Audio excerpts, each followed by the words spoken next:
Hello and welcome back to Race Recap. My name is Jackson. This past weekend we had all three series racing under the lights at Martinsville. So, the truck series started us off running 200 laps on Thursday night. The first caution was brought out pretty early on when the 44 Chris Wright and the 24 Jack Wood had some contact. Actually, Wright just lost it exiting turn number 4, and there was nowhere for the 24 Jack Wood to go. Both those guys have been off to some slow starts here in 2022. And the second caution was just a few laps after the restart. It was when the Nice Motorsports truck of Dean Thompson, who's also not had a good start to the year, had some fire coming out from under the hood and had to stop on track. And then the third caution was for the 12 Young Motorsports truck of Spencer Boyd, who stopped on track. Fourth caution was a Stage 1 winner of Sam Mayer in the 38. Zane Smith in the 38. And then the fifth caution was for the 12, once again, of Spencer Boyd, who stopped on track. He would go in and out of the garage through the night and would eventually end up out of the race. And then the sixth caution was for the 45 of Lawless Allen, who spun. The seventh caution was the Stage 2 winner of Ben Rhodes. The eighth caution was for rookie Caden Honeycutt in the 46 truck, making his series debut. He had some contact with the 22 of Austin Wayne Self and went spinning and actually hit a couple of trucks in the side while he was spinning. One in particular was the 15 of Tanner Gray. And the ninth caution was brought out when another Truck Series rookie making his debut, Dylan Struer this time.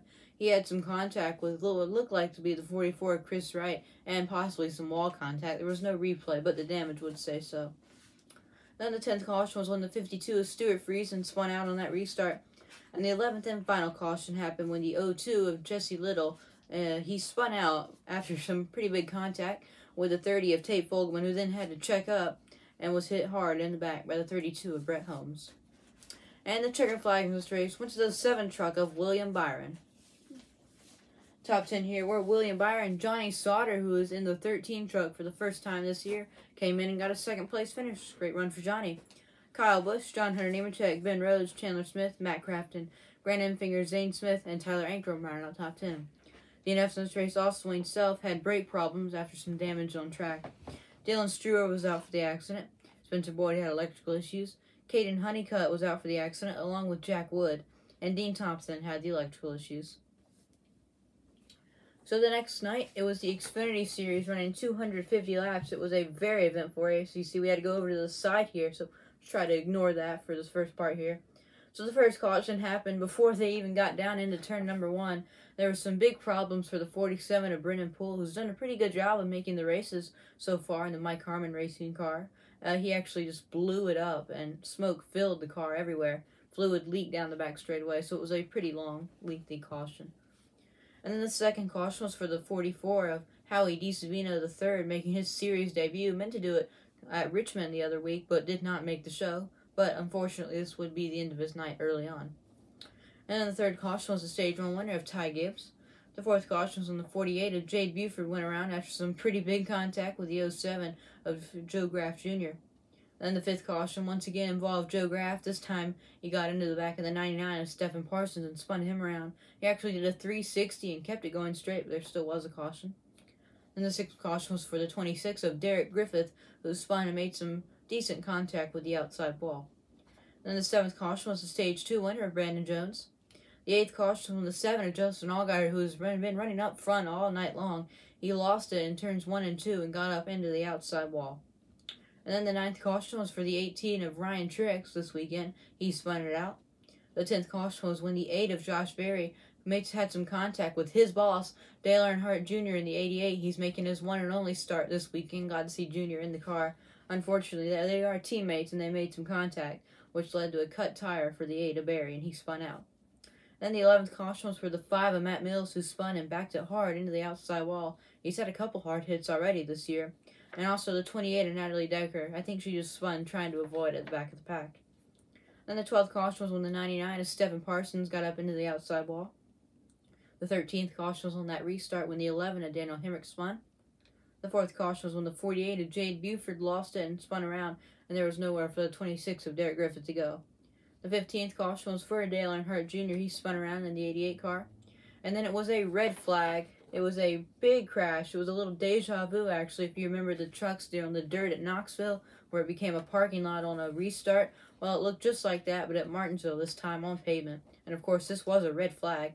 Up front, the one of Sam Mayer, who was on the outside of row number 1. He spun his tires and went down into the side of the 9, and Noah Gregson was on the second row inside, and Gregson got shot back up the track into the outside wall, right into the path of the 27 of Jeb Burton.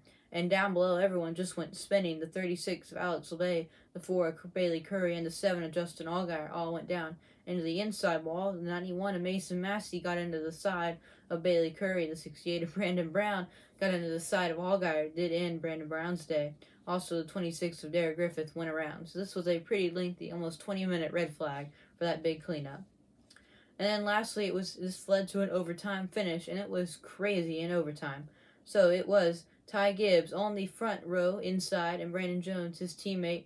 They did the choose rule. He would have been outside on row 2 a few years ago, but with the choose rule, he chose to go inside because during the red flag, they interviewed his crew chief, Brandon Jones' crew chief, and they asked him, how are you going to get by Gibbs, who's been dominant all night? They said, we might just have to bump him in turn number 1. Well, on the restart, he didn't have to. Gibbs slid up the track and left a little bit of room for Jones to peek his nose in, and he got past Ty Gibbs before they even got back to the white pretty cleanly, I might say, as well. But then, back behind this, as they were coming off turn number 4, coming to the checkered flag after the white flag, Brandon Jones stretching away with the lead. It was the dash for cash battle between Ty Gibbs, Sam Mayer, and A.J. Allmendinger. If you remember, in the ARCA Menard series, Gibbs and Mayer have had some controversial calls back there a few years back, so they were battling it out once again. The one of Mayer made some contact, pretty heavy contact, with the side of Gibbs. They both slid up the track, and the colleague duo of Landon Castle and A.J. Allmendinger both snuck by to get second and third, and Ty Gibbs was not happy with the one of Sam Mayer. On the cool-down lap after the checkered was flown, and the checkers went to the 19 of Brandon Jones, Ty Gibbs rammed into the back of Sam Mayer, and when they got down to pit road, it was crazy. Ty Gibbs got out of his car. Sam Mayer also got out of his car. They were talking it over, but it didn't look like it was going to end well. Ty Gibbs threw a couple hits, so did Sam Mayer. There was a big scruffle on pit road, and if you haven't seen their interviews, I suggest you go watch them because they are quite interesting. So, as I said, the checkers went to the 19 of Brandon Jones, and the dash for cash went to the colleague, the 16 of A.J. Allmendinger.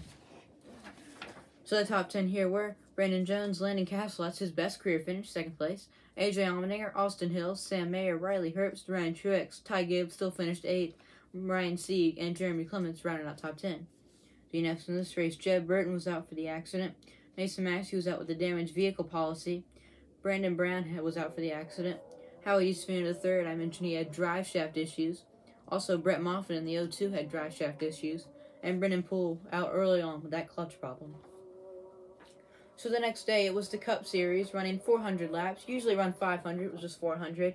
And compared to the other 2 races, this was quite the uneventful race.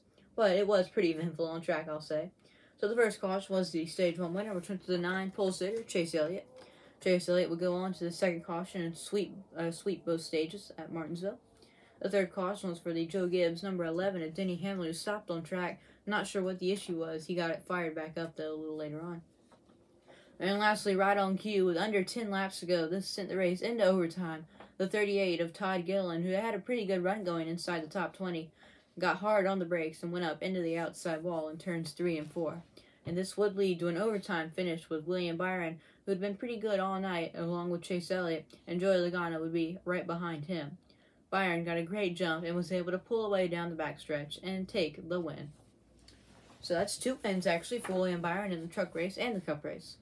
Top 10 here were William Byron, Joey Logano, Austin Dillon, Ryan Blaney, Ross Chastain, Kurt Busch, Kyle Busch, Eric Almirola, Chase Briscoe, and Chase Elliott rounding out top 10. DNF in this race, only one DNF. It was the 78 of B.J. McLeod. He had handling problems. Well, that's all for race recap. Come join us next weekend when it's going to be a fun one. We're going to have the Truck Series and the Cup Series racing at the Bristol Dirt Track under the lights.